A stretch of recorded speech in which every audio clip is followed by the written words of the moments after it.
To be honest with you, I'd never come across a wayleave agreement before, but apparently what it does, it gives property owners a document that says should they need to do work on their land, then in fact they can effectively be charged for the work. We did have a wayleave agreement on this development, but of course it's expired. There was one on there originally, but it's been expired over a number of years, I think when Western Power were responsible for it. So when we come to doing this work, we will be required to sign off a new wayleave agreement with National Grid, providing we're happy with it, of course, we may not be. But if the terms and conditions are okay, Charles Fleming, our sister, will draw it up with us and with National Grid to make sure that we're all happy with it. And it'll be at that stage where we'll need to say, yeah, we're happy to accept that. And have they given any indication what they're going to replace those two high-level transformers with? I mean, they could be mounting a green box at ground level again, like they're proposing for us. And also, of course, there's going to be a lot of trenching going to go on and disruption in that area and down the green. I would have thought that recognition of that, or allowing them to do that, they would allow us still to have that option of another transformer, unless of course they upgrade that transformer there to such a state that they don't need to upgrade it, which would be good. Which would be good, yeah. But then we won't get our car park charges. No, because they're too far away. Probably, and unless they come back and retrench it. But so it'd be interesting to see what they actually put up there in its place, because I remember I said to you time and time again, it's in hot weather that smells that transformer. It's clear. It's an oil cooled. Yeah. So no, I don't know what other people think, but I would propose that we go back to them with these revised drawings and drill down into exactly what they're going to do and what advantages we can gain from it, but also research or establish with them whether we can still have that alternative if they may put a smaller one there. If there's a bigger one up there, they might put a smaller one there so we could have our charges, in other words, spur off it at some future date. But maybe I have to ask them, well, will you do this for us? But I think you've got to explore all those avenues. And in terms of the wayleave itself, obviously that will need to be looked at and then brought back to a full council meeting to actually agree. Exactly, because I don't know enough about wayleave agreements, I'm sure nobody else does. Charles, it may well be that if we're uncertain about things, Charles would possibly come on and talk to the council about exactly what the implications of a wayleave agreement are, and what we're committing ourselves to by accepting a wayleave agreement. Yeah. But it is a standard document apparently, it's not an unusual document. They do that all the time with new developments. Well, the other thing is, there's some issue over on the other side of the road as well. Yes. Because they're going to try and incorporate they said three things. What we're doing down the bottom of the green, our rerouting, and to do with the electricity supply opposite. Is that for that new development? Sorry?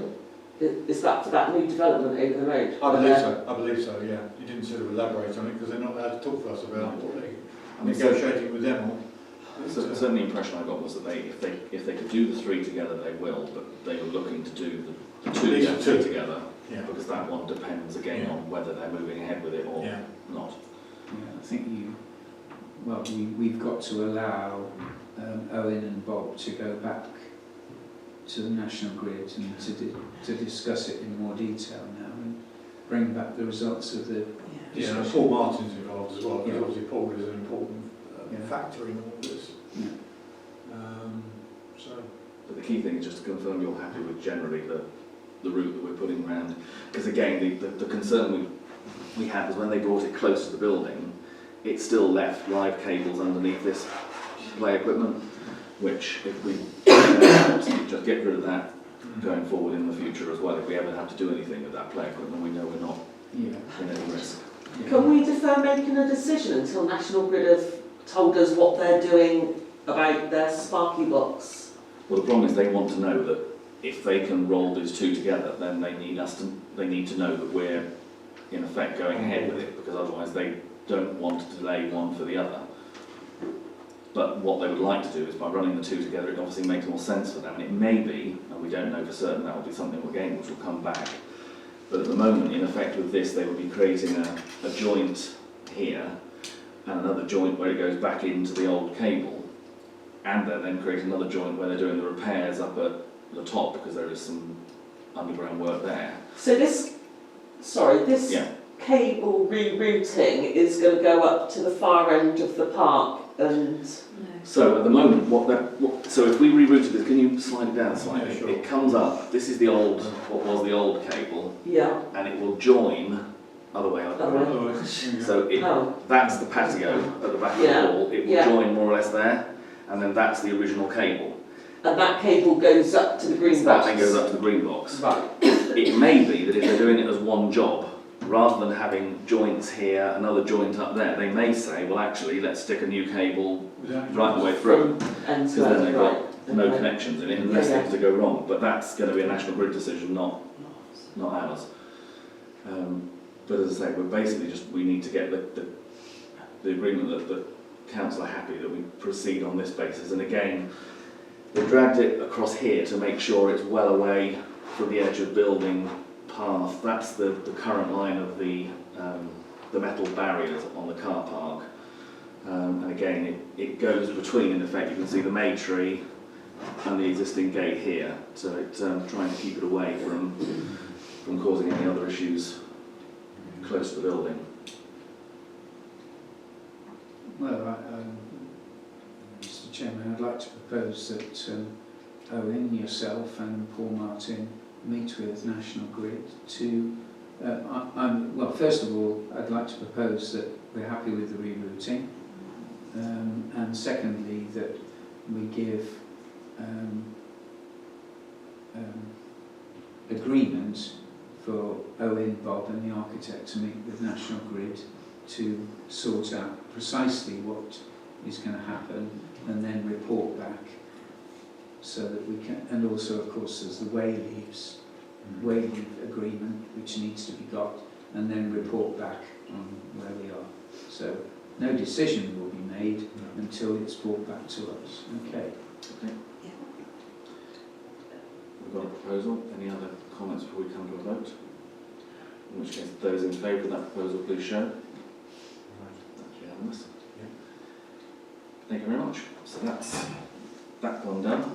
That's the report. Are there anything that people want to put on the agenda for the next meeting in a couple of weeks? Can I just go back a minute, Bob? Yeah, sorry. On the shop also, or on the shop development, we've had an offer from a consultant in construction, Julian Talbot, who is a quantity surveyor, and he has offered to look at our specification and drawings to take off quantities that will enable any tenderer in the future. It will make their job far easier because they'll have quantities and they can put a price against those quantities. So there's very little guesswork, really. Julian has offered, in the first instance, to take off these quantities for us free of charge. But I think that what we should do, and the advice I've been given, is that we should give him the specification and drawings and say, have a look at them, Julian, and tell us, one, whether you're happy to do it free of charge, or if not, what will your charges be?